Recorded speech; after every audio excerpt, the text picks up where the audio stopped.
turned into a vision. To educate a new generations is our mission. Ears to the streets, yeah, we steady politicking. If it ain't about to change, mind your business. Now wait a Gam and Mz, wave your hands with it. Wait a Gam and Mz, wave your hands with it. Now wait a Gam and Mz, wave your hands with it. We top picks like we all up on the gram with it. Now wait a Gam and Mz, wave your hands with it. Now wait a Gam and Mz, wave your hands with it. Now wait a Gam and Mz, wave your hands with it. We top picks like we all up on the gram with it. Tune into another episode of Wait a Gam Minute podcast. I am Gam, and of course I got my sidekick, my co-host, Mz Gogetta. Mz Gogetta. What's going on today? Nothing much. Nothing. It's a chill day. Can you hear me good? Absolutely, I can. Okay. Yeah. Oh, Nothing a chill much. day. Yeah. Make sure you stay in that Chill frame, day. Mz Gogetta. Slide back a little bit. Slide back. It's on top, cut the top of your head off. Yeah, that's cool. That's cool. All right. So, you're not going on today? Nope. Nothing at all. Nothing at all. Sounds very interesting. Yeah, you know, I'm kind of boring. I don't have much going on. You know how much going on? Boring. But anyway, let's get into our episode, guys, because we got two guests today, Mz Gogetta. Instead of Yes. one, we got two. What you think about that? That's different. That's a little different. A little different. A little different. It is But one different. of them look like she real nervous, though. Who? The one in the green. Well, the green nerve. Oh, no name. Well, both of them got on green. Oh, green. That's your One know your have on like colors. a turquoise blue, and the other one has on green. Maybe you don't know your colors. Well, either way. With that being Okay. said, y'all,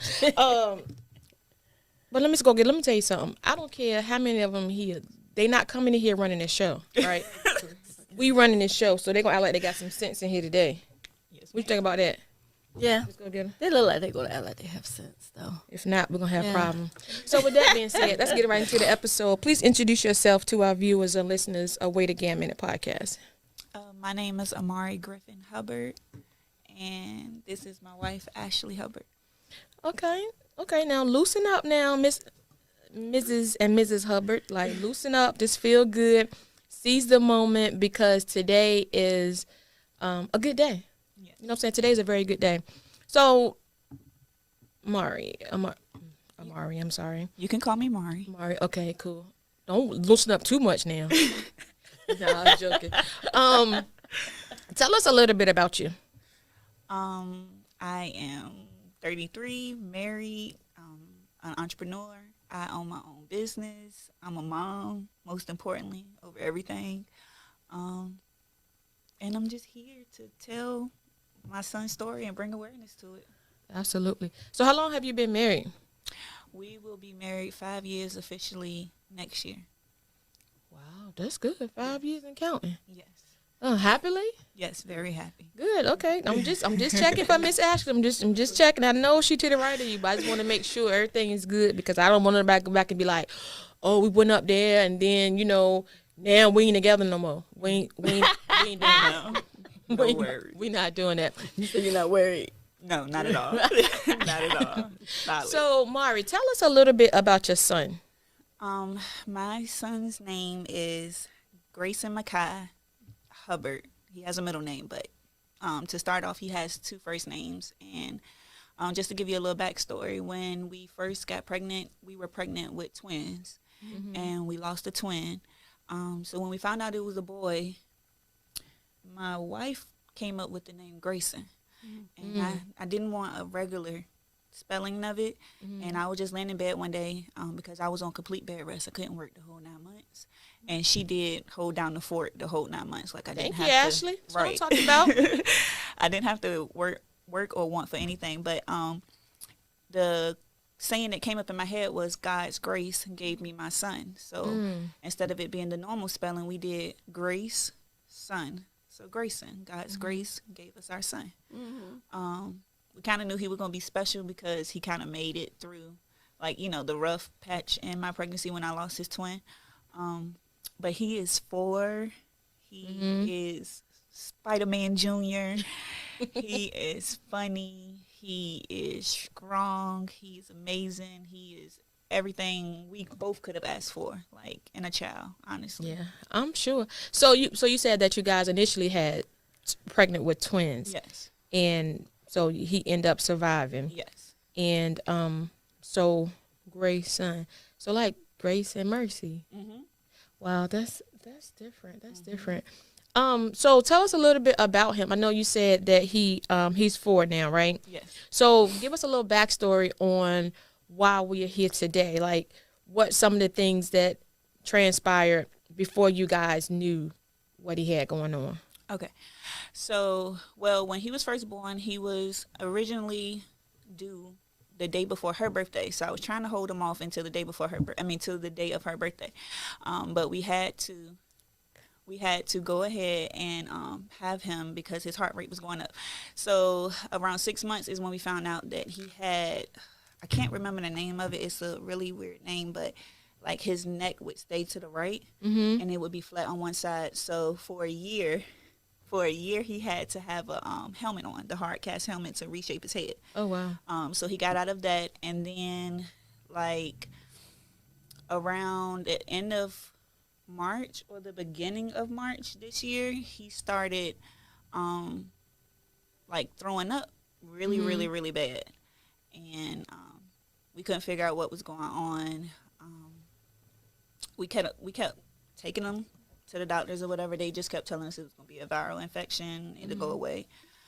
After 2 weeks, it went from throwing up to severe nausea, lethargic. And then, like, on week 3, it went to severe painful headaches. So he couldn't do anything. And then it went from that to not being able to walk anymore. Like, he couldn't walk at all. Just that quick? Literally. Wow. Yeah. That's a lot. Yeah. All in 3 weeks. I would say it would be a little bit more longer than that, because it went from like the headaches to like his balance was off. Let me say that his balance was off first, and then it went from lopsided walking and having to hold the wall and anything to walk to not being able to use his legs. So he had like unsteady gait. Yes. Wow. Yeah. So I would say like over a month and maybe like 4 or 5 weeks is like from the first initial vomiting episode to when we actually found out what was really going on. Oh, wow. Okay, so Ashley, I know Mari said that in maybe like 4 to 5 weeks, all this has transpired. So what was your initial thought was going on with him, if anything? Initially, I thought maybe it was a viral infection because the symptoms, but one thing I could never figure out was why his balance was off.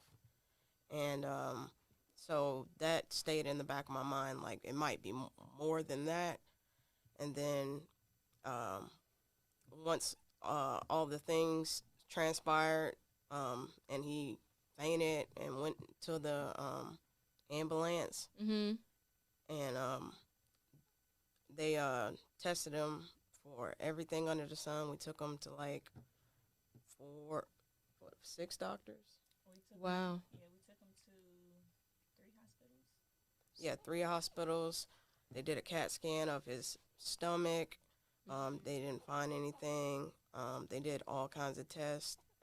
They said nothing's wrong with him. So they sent him home every time. So did they ever do a CAT scan of his head or anything? Eventually, they CHKD did. Okay, so the first time they didn't do it. No, they didn't do it. We went to doctors for a month before they did the CAT scan on his head. I would think that would have been the first thing they did, since you mentioned that he had unsteady gait. No. Can I go ahead? Initial symptoms were like gastro-presenting symptoms. So it was like, the nausea and the vomiting. So that's why they just did everything from the chest down. They never did anything from the chest up. Okay. So that's the reason why. Okay. Wow. So by the 5th week is when he started having the gait, and then that's when they did a month later his head. Okay. Yeah. So we took him to a gastro specialist, and she was the one who gave us like things to do. And she said if like by level or step 3 it didn't get any better, to call her back.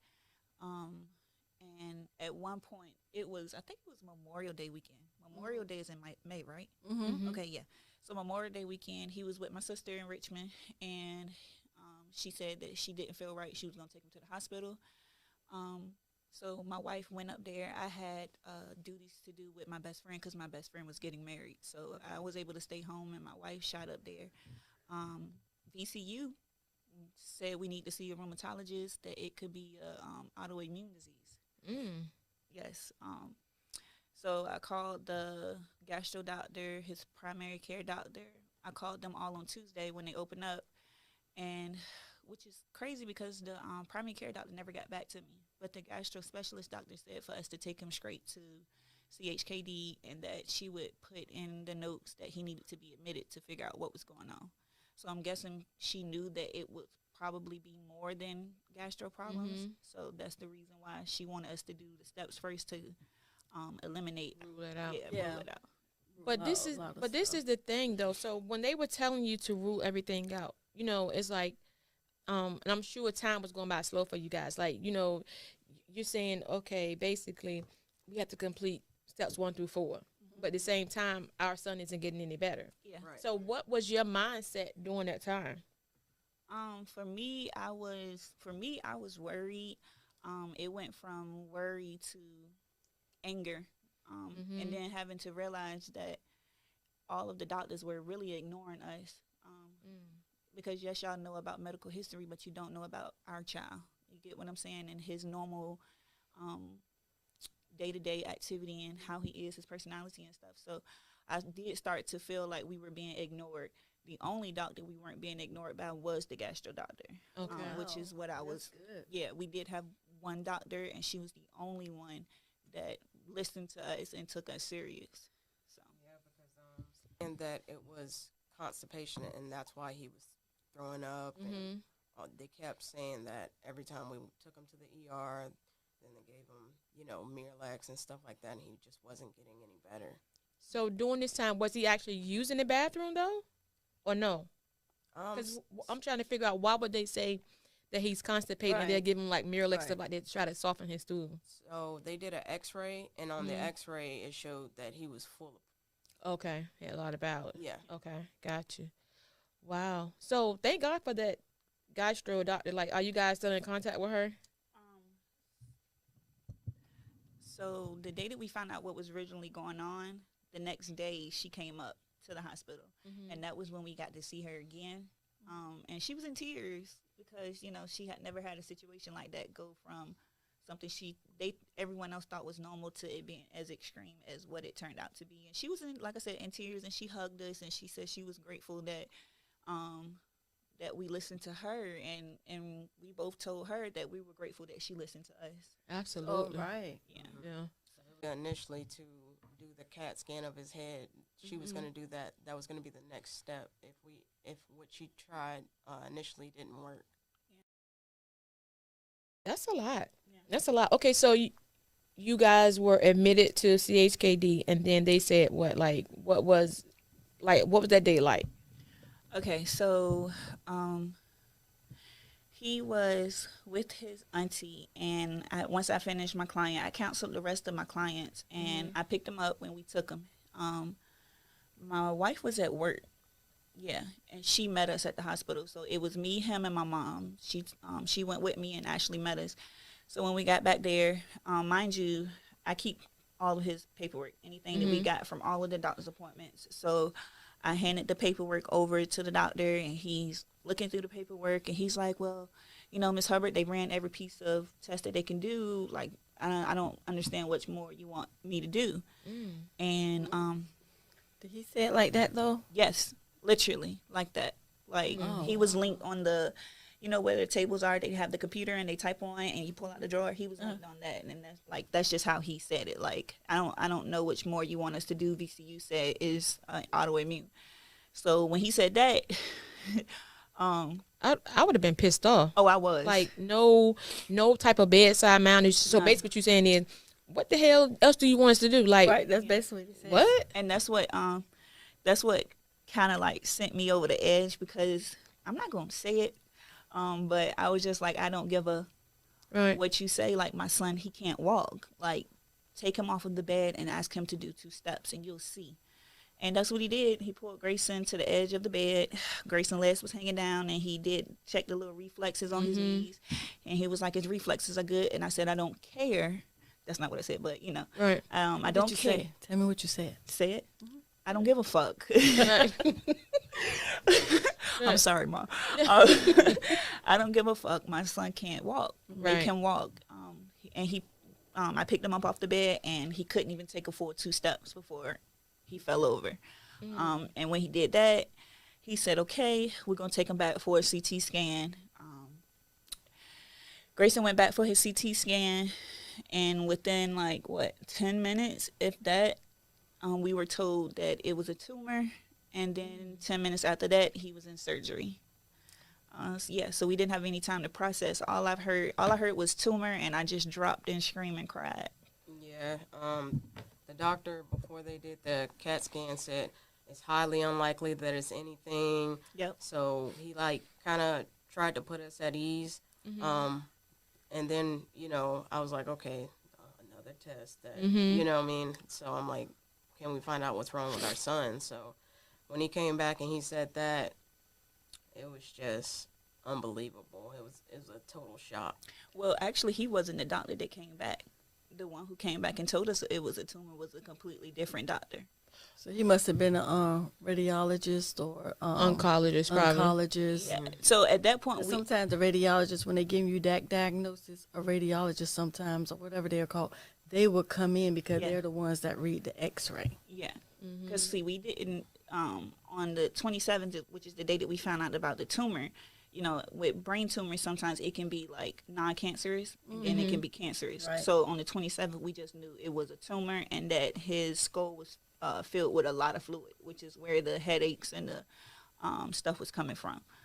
We didn't find out about the aggressive cancer until the 28th, when the head of neurology came in, and he basically, which is the same doctor who did the first surgery on the 27th, he met back with us on the 28th at 12 and told us to call the family in. So it was me, my wife, my dad, my mom, and a friend. We all were there, and that's when we got the diagnosis that it was an aggressive brain tumor.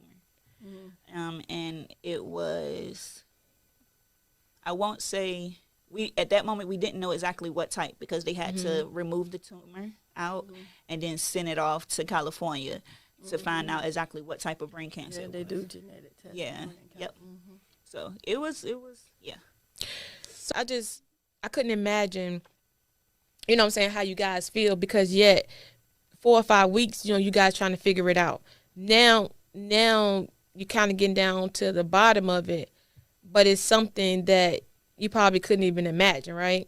Never ever thought that it would be that. And then especially when you said the doctor was giving you the nonchalant, what you want me to do. Yeah. And then within an hour, your son is in surgery. Yeah. So it went from there's nothing, what you want, to, oh my God, we got to take him to surgery right now. Yeah. Yeah. It's like, wait a minute, hold up. That doesn't even give you a process to even, a chance to even actually hear completely what he said. Yeah. That's one of those things when someone says something to you and you heard them, but you go, huh? Yeah.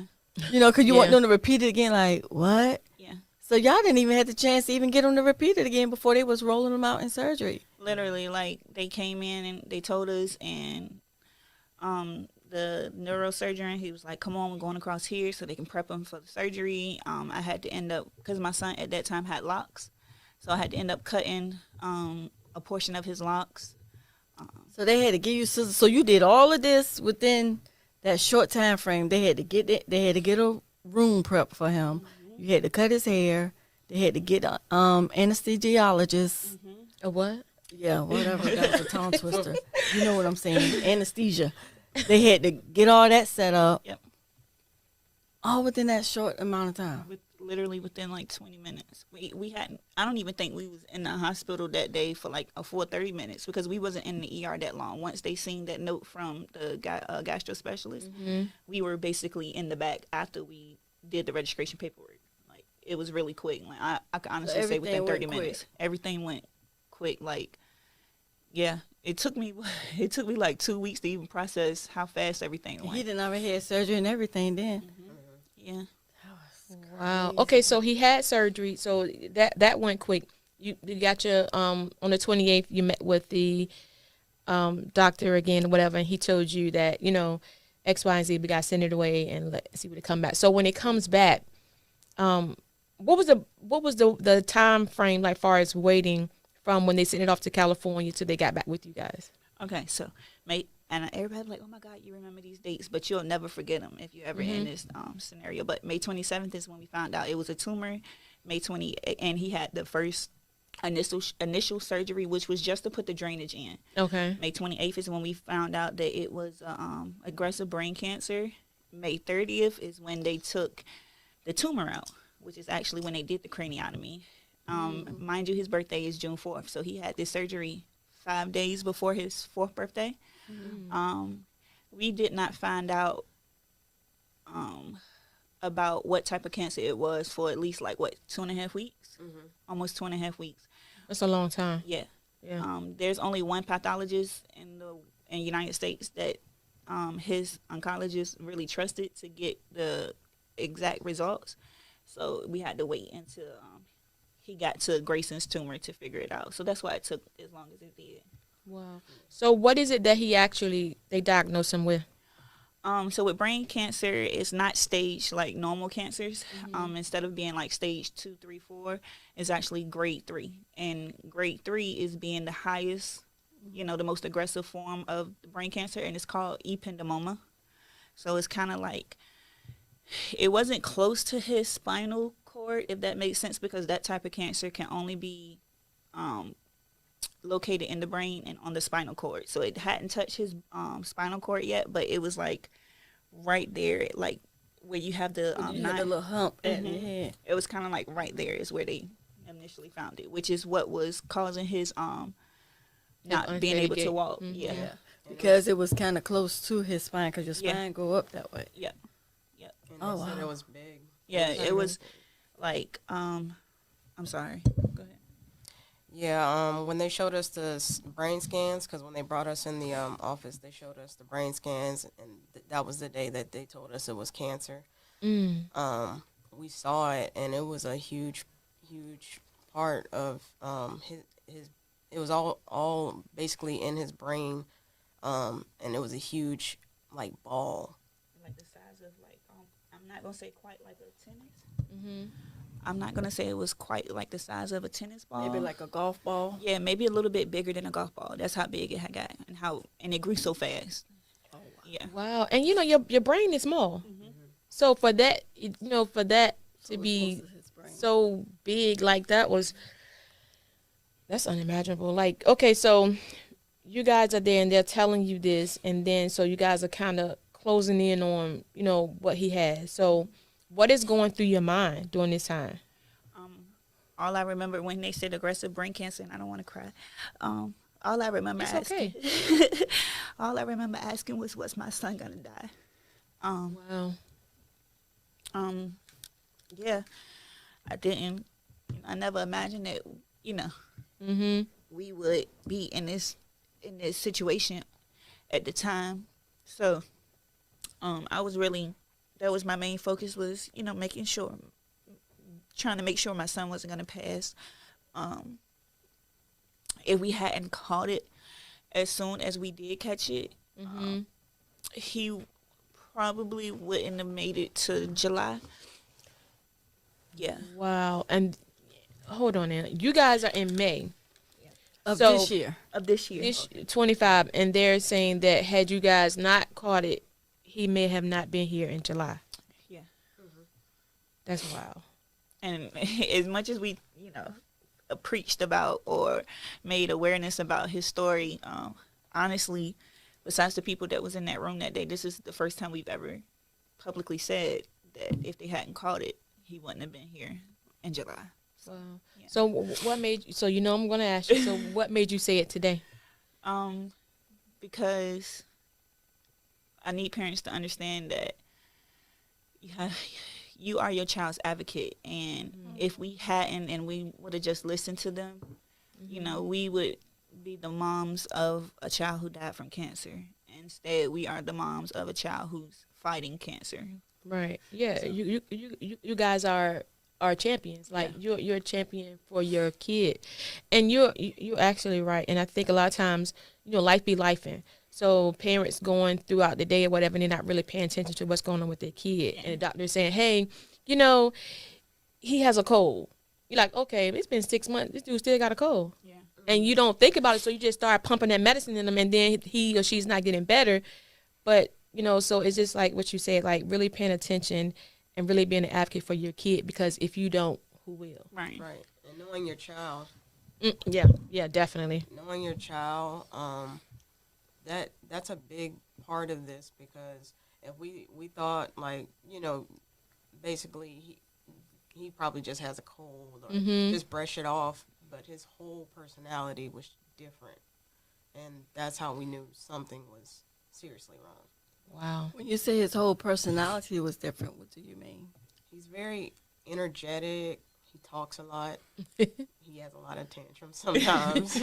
Loving. He's very loving. He's a Sour Patch Kid. 1 minute, you the best thing on the world. The next minute, you the devil, and he don't want to be bothered. Right. But the energy part, he's very energetic, and to see him down and out, not able to do anything, or he goes to do something and then he's just exhausted, right, laying around, it just wasn't him. It was even to the point where his school that he was attending at the time, they basically just let him sleep, and after that, because we were paying. We were paying for him to go to school. So, we made the agreement, to let's take him out of school until we figure out what's going on, because, yeah, you ain't gonna keep getting this money for to go to daycare, like, right, and sleep all day. And he was being taught in that school. I will tell you that he was learning a lot. But we didn't want him to be going to school and not learning, because that's initially why we picked that school. So we took him out, and his auntie, she watched them, majority of the time, because we still had to work. So she was also the one that was telling us a lot of the things that he was doing, that he wasn't doing. Let me say that. Let me correct myself. That he wasn't doing at her house. So. Wow. And then he also has a large appetite. He loves chicken nuggets. So when he was throwing up or not eating, choosing not to eat because he knew he was going to throw up, like, that's hard to see your child fading away. Yeah. I'm sure. Like, and I see you guys' eyes welling up, and, I'm a big crybaby too, so, but I couldn't imagine how you guys feel. So how many surgeries has he down now? Like, how many procedures has he had? He has had 3 drains put in. So that's 3. He had the actual surgery when they took the tumor out 4, and on the 3rd drain surgery, they said that if his brain didn't stop, if it didn't stop draining, then they would have to put a permanent shunt in. So 5 altogether, because they had to eventually put the permanent brain shunt in. All right. So 5 surgeries, and he's only 4. So he had more surgery than how long how long he's been living. In a 3-week time span. Yeah. Oh wow. Yeah. Yeah, that's a lot. So how is Mr. Grayson now? Like, what's going on with him now? Like, how's his personality? How has he changed? Is he back to, who he used to be, or is he somebody different now? Being through all of that. I'd say he's virtually the same as before the symptoms. The mic around to you. He's back energetic, back eating tons of chicken nuggets, and very personable.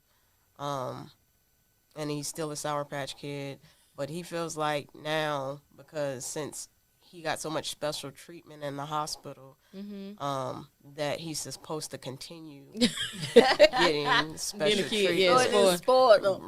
Right. So now he drinks soda, and he's allowed to play with toys that we didn't allow him to play with, certain toys. He's just spoiled. He was spoiled already, and then the hospital, I don't want to say it ruined him, but it definitely made him more spoiled. Yeah. Yeah, I can imagine that. So, being that he is 4 now, like, what are they saying? What's his prognosis now? That's the correct word. I don't know, but that Yeah. Ms. Gogetta, that's Yes. that's right. Yes. Oh, okay, thank you, thank you. What are they saying? What it looks like for him now, being that he had all those procedures and then he's so young. So he did complete radiation, proton radiation. So with that type of cancer, you chemotherapy doesn't really help with that type of cancer. So the only thing that really helps is proton radiation. So basically, it's like the two beams that shoot in the area where the tumor originally was to make sure that any cancer cells that were left behind from the tumor being taken out are, I guess you could say killed, dead. Yeah, you get what I'm saying? So he completed 6 weeks and 33 rounds of radiation in D.C. He finished that August 15th. The one thing that we have noticed that has changed with him is his eyes. So like his left eye, it tends to like turn inward. So it kind of like makes him cross-eyed a little bit. So right now he wears glasses to correct that. He doesn't have like a really high prescription, but he does have bifocals, because the bifocals, when he looks down, it'll help correct his eye. So. And just for him to have that is a blessing, because he could have, what we were told was he could have not walked again or talked, Right. Or have any type of motor skills. Right. And he's been doing really well. Like, he came out of surgery still knowing his ABCs, still smart mouth. Like, he was Like still nothing changed. Like nothing changed. So basically, it was almost like you guys was going through, and he acted like he just went to sleep and woke up. Like, what? What's wrong with y'all? Yeah, so everything's like. Yeah, we were when they did the surgeries, I could say that I felt helpless, and I'm a very strong person, so to feel helpless and feel like your child literally is in the hands of strangers, Right. It was just crazy. Yeah. Wow, Yeah. that's a lot. Yeah. So like you say, he's 4 now, and he's has beat that. So he is. So is it any more radiation or anything he has to do, or he's What's done up, with that? family? Like, what Thank is you that for looking tuning like? in to another episode of Way to Gam and Mz right podcast. now, If you haven't they done so basically- already, it's like please hit that in subscribe button remission on our type. YouTube channel. So he Hit does that have to go notification every button 3 as well, months for the so we first, drop a new year and half episode, to, you'll be I first think, to know. Stay tuned get, to all things MRIs Way to done Gam to and make Mz. sure that no cells are clumping back up, cancer cells are clumping back up. When I say this, please know that I'm only saying this for awareness, not owning it or thinking that this will ever be my son's story. But this type of cancer does sometimes come back. Yeah, and when it comes back the second time, it does come back aggressively. So he has a full team of like medical doctors and stuff now. Certain things that we look for. He goes, I think in October we went to the doctor every week. Sometimes he had 2 doctor appointments in a week. So it's just something we now have to look out for. And then our son, he basically, when he was growing up, he was watched a lot by his auntie. She's like one of his favorite people. It's me, his mom, and his auntie, like, and Pop and Gigi. He has 5 people, but his auntie is like his world, and like she was concerned because it was just a lot of it was during the time he was with her, but now he's like, I say that to say, he fakes a lot now. Yes. for the attention. He fakes to go to her auntie's house. What? Yes. Yeah, so he'll tell us his head hurts. He'll tell us he needs to go to the hospital. Yeah. He'll tell us, You know what? Grayson need to stop. Yeah. We had a very serious talk today because I was really nervous today. Yeah, he said he had a headache, and our minds go, left, and Right. he's like, I get to stay at auntie's house. Right. Wow. So You need anything to to get stop. to auntie house. Anything Just to say get I want to to go to auntie auntie house. Exactly. Right, That's what right. we said. Just say it. But you know, but in all fairness, he's doing what he Well, he knew got him the attention and the special treatment. Absolutely, Not Mr. knowing that he had his mom's like heart about to stop. Yes. Absolutely. Absolutely. Around here running ragged. Like, you know what I'm saying, not knowing, you know what I'm saying, what's going on. So how is she, like, being that she was with them a lot too, right? How what was she going through at that time? Like, did you guys talk about it? Like, did she express how she felt? Yeah. So she did. You know, she was basically telling us how, you know, she could tell something was wrong. Like, you know, it was concerning to her. Yeah. She wrote down all of the symptoms, like the times that she gave him medicine and how long it had been and all of those type of things.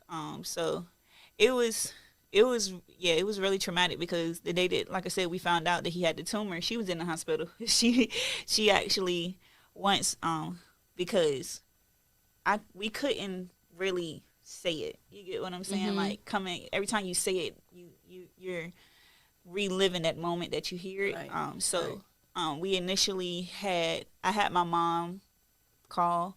She was stronger than me. Let me say that. My wife was way stronger than me with being able to actually physically say it. I couldn't say it. So I designated my mom to call the family. And in my family, like, you have certain family members that you call and then they go down. Okay. So they let the family know. Like, we're very close-knit Christian family. When my mom called her, I think it was Mom. I don't know. Yeah. I called. Yeah, okay.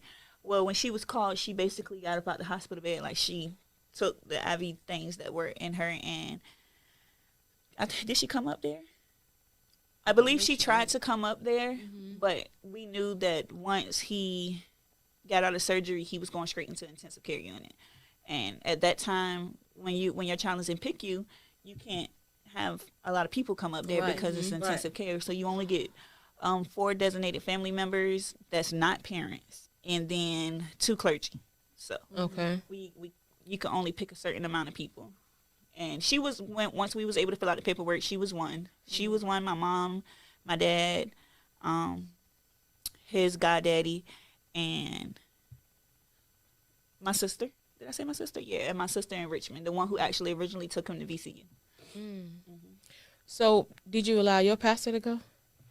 Yeah, but at that time when we initially had found out the diagnosis, I can't say verbatim. I know he was out of town. They had a family reunion or a family vacation that they were going on. They were going for like a week or 2. I can't remember.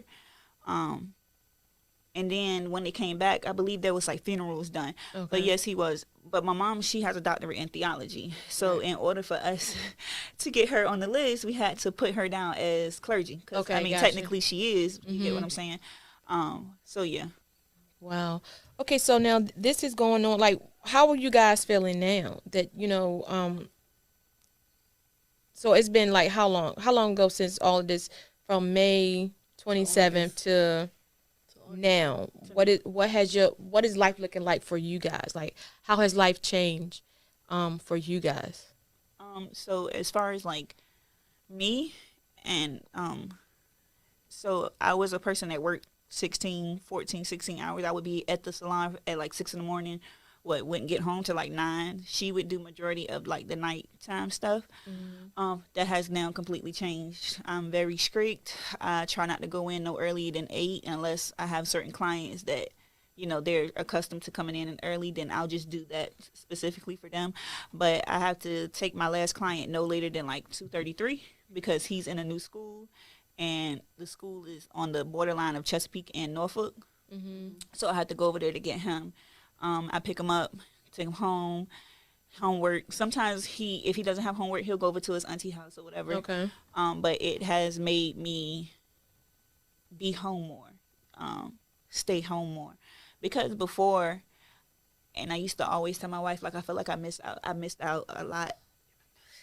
I missed out a lot on the first 3 years. You get what I'm saying? So I don't want to miss out on anything else.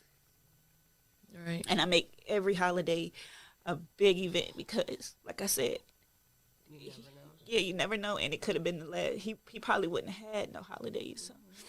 Right.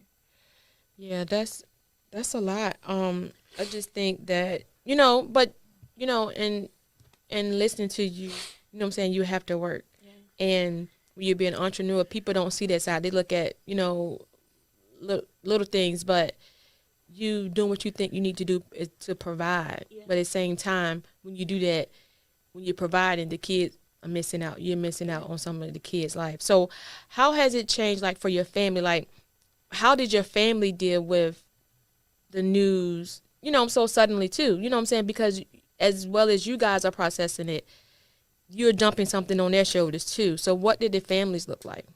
So as far as my family, we had our wedding April 11th. He was sick. He had the tumor during the wedding or whatever. We came home from our honeymoon like 12 a.m. April 17th.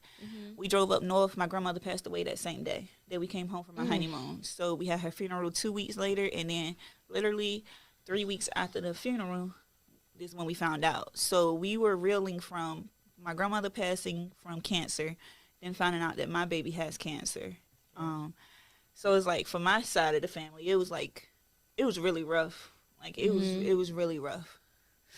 And for her, for her parents and her side of the family, she's part military. Like she's a veteran, and then her dad is a veteran, and her sister is a veteran. So they're in Pensacola, Florida, and Mississippi and Alabama. So it was really tough for them too, because they couldn't physically get here as fast as they would have liked to. So it was really rough, but she was able to communicate a lot with them as far as updating. I was too much. I couldn't do it. Right.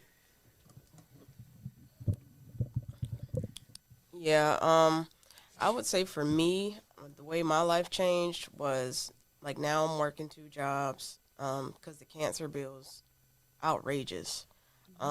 So I spend a lot less time at home with them, but my wife's home more. So I feel confident that things are getting done. She's holding down the fort, and for when he did radiation, my command let me telework from DC to be able to be there for my son, for 6 weeks. So that was like a big thing, So, but my family, they're a praying family as well. They're not as Christian as her family, but they're very, believe in God. God will make a way. Just trying to reassure me, but I know at the same time they're breaking down because that's their grandson, and he don't get treated no different than any of his other grandchildren. So yeah, they had it tough, and after we found out he beat it, so to speak. Right. They actually surprised me, and they came down for his parade that we threw. Oh, that was nice. Yeah. That was really nice. Yeah, my wife set it all up so they came down, and I spent a few days with them, and they got to see their grandson again, and so it was just like a family reunion kind of thing. It's always good to have support, and I know my cousin always said that. My aunt used to say that support is a healer, and I truly believe that now. That when you going, just like with anything, you want somebody to care, you want somebody to lean on. So has there ever been a time where you guys, felt like you didn't have the support, where you guys kind of lean on each other, but sometimes you still need that extra added support? I would say not having support was never a thing, because we always had each other. But there were things that only me and her seen that we don't really tell a lot of people. I know people be like, you always tell everything, and in reality I don't. Like there's a lot more that has yet to be revealed. You get what I'm saying? That we went through. I would say, as far as being close to us, I would say no, we've never not had support, outside of each other. My mom, she was a nurse for 30 years. Okay. So, that's the reason why she was at a lot of his doctor's appointments, and she was there when we got the diagnosis and stuff, because she was able to break it down to us as to, you know, why they presented it the way they did. Like, because I was upset, like, you know, we were being ignored, and she was the one who basically let us know that, you know, they had to go by the symptoms that he was presenting first. So this is the reason why they only focused on the stomach and the lower extremities. Right. So yeah, I would say no. And then my sister, like, you know, she was a really big support as well. And then my dad too. Let me not forget him. Like, I'm talking about, my dad has been there. Like, my dad has rocked it out to the point where, you know, and he had just lost a sister from cancer. I just lost an aunt from cancer the September before, which is crazy because the day after the parade, another one of his sisters, my aunt, she passed away from cancer. So it's like, cancer has been like, I've lost 3 people from cancer in it was almost a year's time span. So we did have a lot of support, even family on my dad's side. With that history, I wasn't really around as much, but once I kind of understood what it's like to have someone close to you have cancer, it kind of made me want to be around a little bit more. So they were supportive as best as they could be and as best as they knew how. Of course, they still had to focus on their sister who was presently passing from it. So, yeah. I think, like, we did have an abundance of support. I do think, though, that certain friends could have been more supportive, as far as they didn't understand at all. They didn't understand why they couldn't be on the list. They didn't understand why, you know, Imari's like a mother figure to everybody, and now she's solely focused on this child, her child, you know, and they're feeling neglected. They're feeling mistreated. They're feeling, you know, we've lost friends over this. Hold on, you lost friends over your son being sick? Yeah. Well, then you didn't lose friends. Well, I didn't lose friends, but But neither one of you lost friends, because clearly they weren't. Yeah. That's a lot. That's a lot. Yeah, I not showing up. Not checking in. Yeah. That's something I'm still like trying to, like, you know, get through. Trying to process, yeah, because they're right there. You know, I mean, we can sit here and speak hypothetically all day, right? You know what I'm saying? But, you know, I'm fighting something that we have no control over. Right. I have control over whether you could be in my life or not. Right. You know what I'm saying? But something as my son could potentially not be here, or if he's here and then he's sick, like, that's a no-brainer. Right. You gotta go.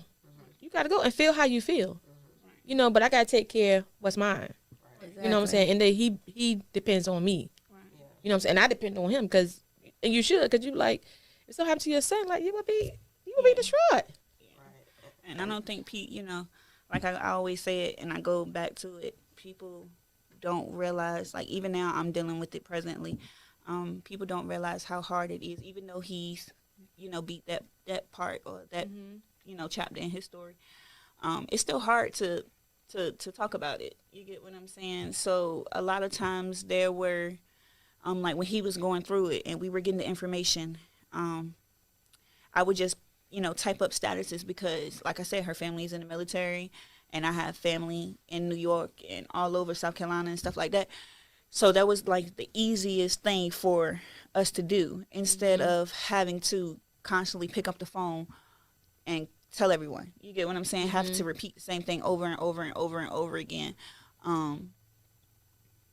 So it was like, I think the hardest thing for me, even now today, even when I go out, I can go out in Suffolk in a little bit and have someone ask. You get what I'm saying? And sometimes, you know, I do want to go out, and when I say this, I don't say that I don't own this journey, or I don't own who I am now today.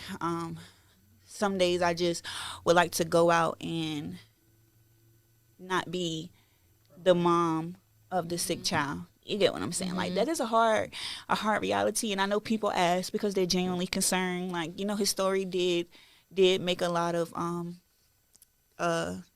it kind of went viral on Facebook or whatever.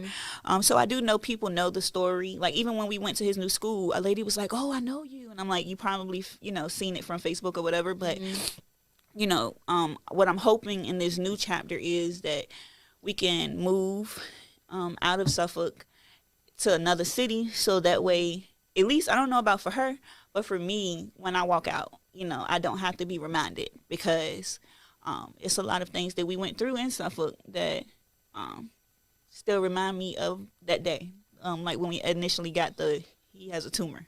All right. So is that like the harsh reality of all of what you guys what has transpired? Yeah. Wow, that's a lot.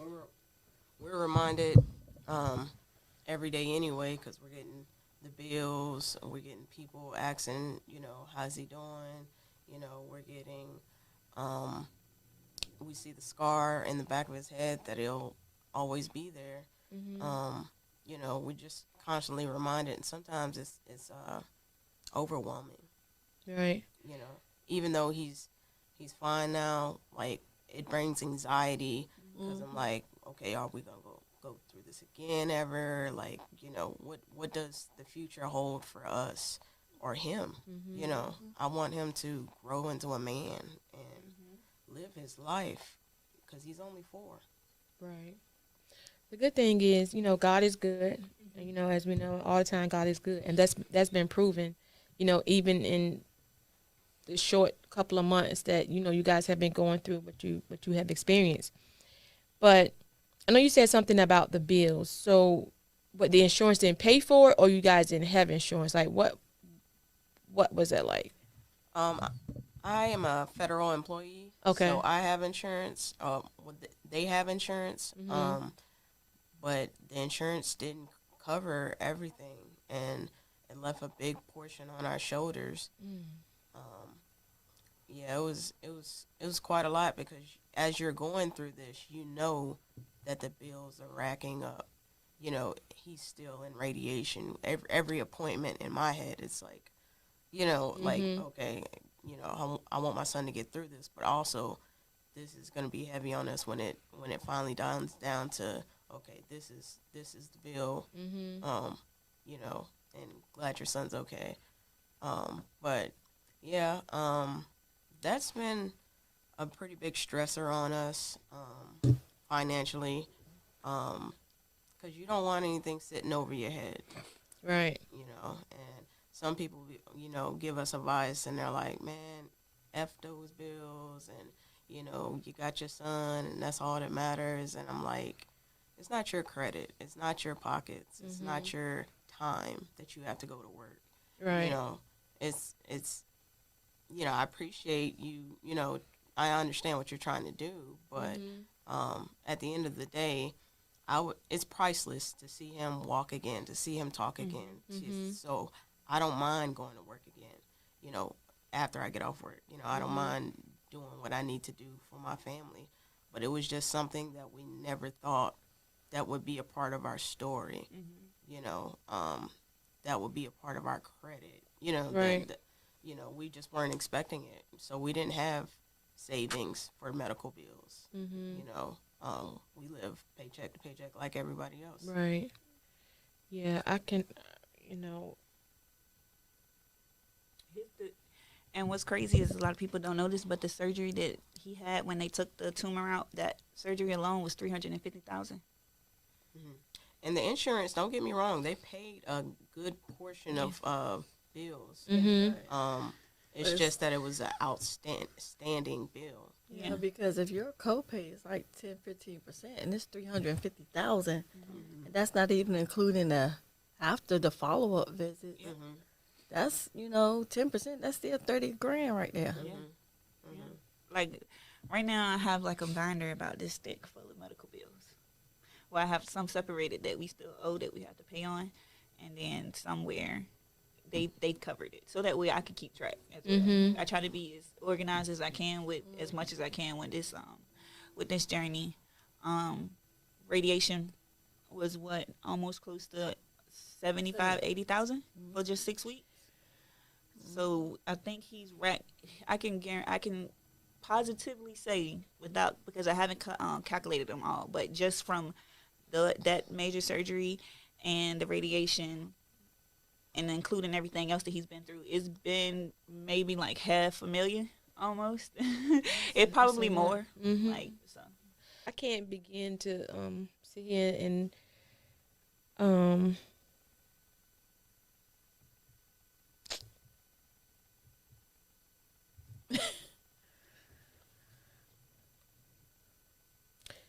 you guys are sitting there, right?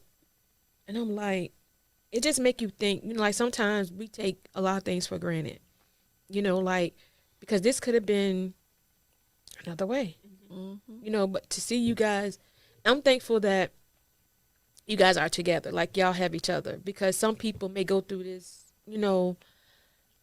by themselves or don't have, have any support or no insurance, like all the way around, it could have been different. You know what I'm saying? So with that being said, like, what is it that you want family, friends, strangers, people you don't know to take away from this episode today? For me, I just have 3 major points. Advocate for your kids. Advocate. That is number 1. Will always be number 1. Number 2 is what people don't know and don't realize is brain cancer research is not being government funded at all. So it is the least funded cancer, type of cancer that there is. So people always hit us with there's funding, and it's really not out here. As much as people want to try to help us, it's really not. So if you see any organizations that have anything to deal with pediatric brain cancer, anything like that, donate. When you go to McDonald's and you see the Ronald McDonald, throw that change in there because that's who took care of us for 6 weeks.